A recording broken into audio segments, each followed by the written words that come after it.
Hello again and welcome. Today is the day. We have mounted on the lathe a 27-inch by 4-inch Spalted Beech bowl or platter, and what I've done, I brought the headstock down, swiveled it through 90 degrees. I've got the extension bed attached to the leg, support leg attached to that. I've got the extension tool rest in. We're ready to go. I've got it mounted on a 6-inch faceplate because that's the biggest one I've got. All 10 screws are located in it, and the grub screws on the shoulder of the faceplate are also locked down onto the spindle shoulder. So as far as that's concerned, I can do no more with regards to making sure it is secure. And I've done a little test spin up, and I can start turning it at around 350 RPM, and the lathe is solid as a rock. Not as quick as I'd really like, but to begin with I think that'll be okay, just to start truing it up a bit and getting some shape.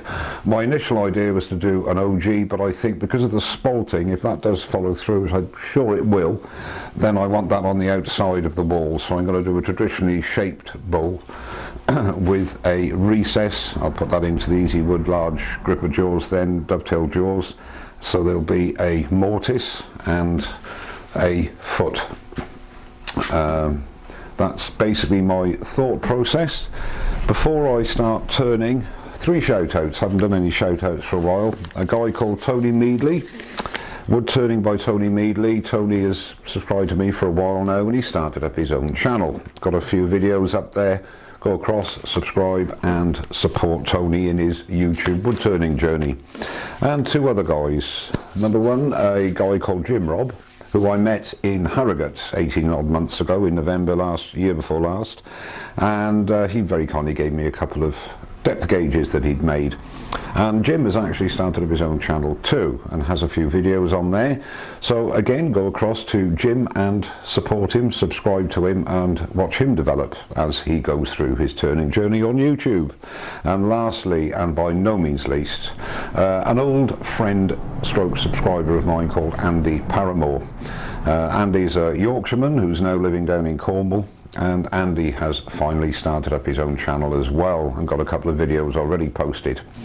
Andy has been as I say, a subscriber for a number of years now, and we've had some sarcastic banter back and forth, and finally I'm going to have my opportunity to get back at him.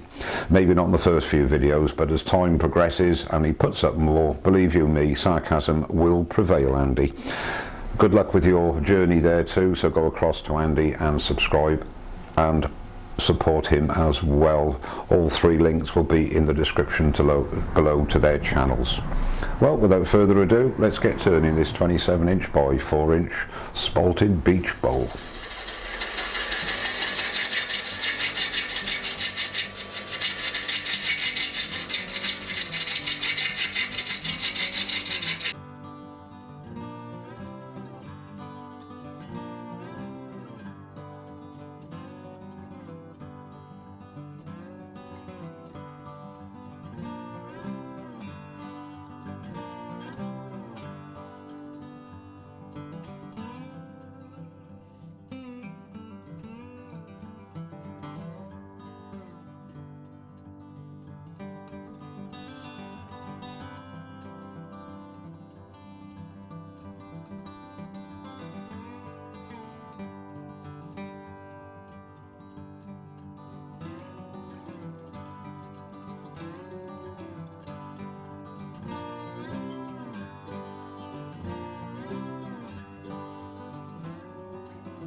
So I'm at a stage now where I'm happy with the basic shape of the outside of the bowl. It shows this incredible figure off to its best, I think, better than having an OG on this particular occasion. That's my opinion anyway. I'm quite happy with that. I'm extremely happy with the amount of really interesting, beautiful figure that has remained. So that side of it I'm really happy with. What I'm not so happy with is the very heavy amounts of punky areas here. Some really large, very soft punky areas. The cracks I'm not worried about because I can fill those with coffee and CA glue, I think, and I'll do the same with this void here. But right here there's quite a soft area, very punky and soft here, and here as well, and these areas here. So what I'm going to do is attack it the same way I attacked the oak burr that I did a few months ago. And I'm going to be applying sanding sealer, allowing that to dry, and then shear scraping, and I'll use the Simon Hope heavy duty shear scraper and indeed the wing of my bowl gouge, and I will continue to do that until I get a surface I'm as happy as I can be with. And my hope is that the applications of sanding sealer will stiffen up those fibres, which will allow me to get a cleaner cut. And once that's achieved, I'll sand Yorkshire grit and Hampshire sheen, and the back will be done. So that's my thought process, that's what I intend to do. So we'll carry on and see how it goes.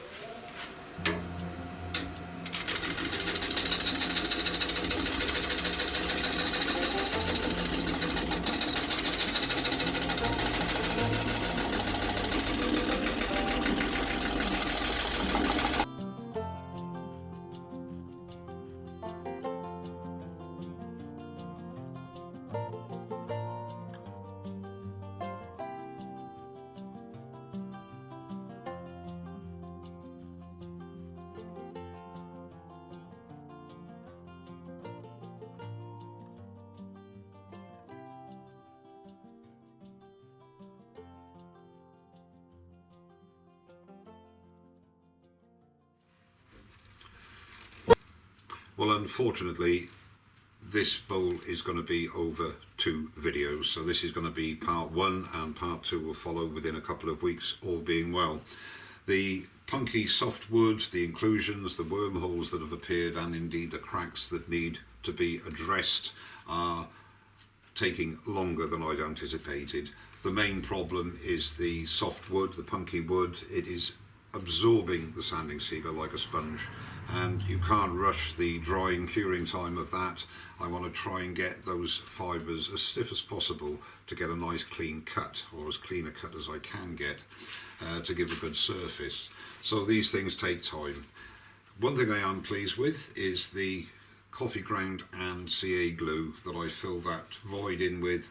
That's taken really well. I think that's going to end up with a nice finish as well, so I'm pleased with that side of it. But it's a beautiful bowl, it's got some wonderful figure. If it was all, the surface was all like this, I haven't finished shaping it completely yet. If the surface was all like this, it would be a piece of cake, it really would be, but unfortunately it's not. But we will prevail, hopefully, at the end of the day. Next weekend, Saturday and Sunday, May the 11th and 12th, at the NEC in Birmingham here in the UK, is Maker Central 2019, as I'm sure most of you are aware now. And I'll be on the Yorkshire Grit stand with Joe and Glyn, demonstrating Yorkshire Grit and answering any questions you may have about the product.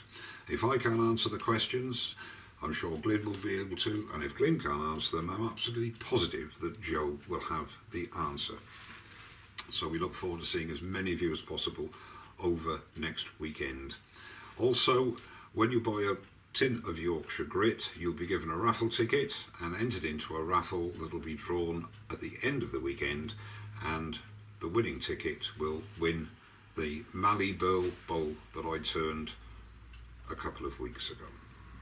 Okay, well, if you're travelling from far or indeed from near up to Birmingham, have a very safe journey. I look forward to seeing you there. Thank you very much indeed for watching. Don't forget to subscribe, and I'll see you very soon. Cheers now.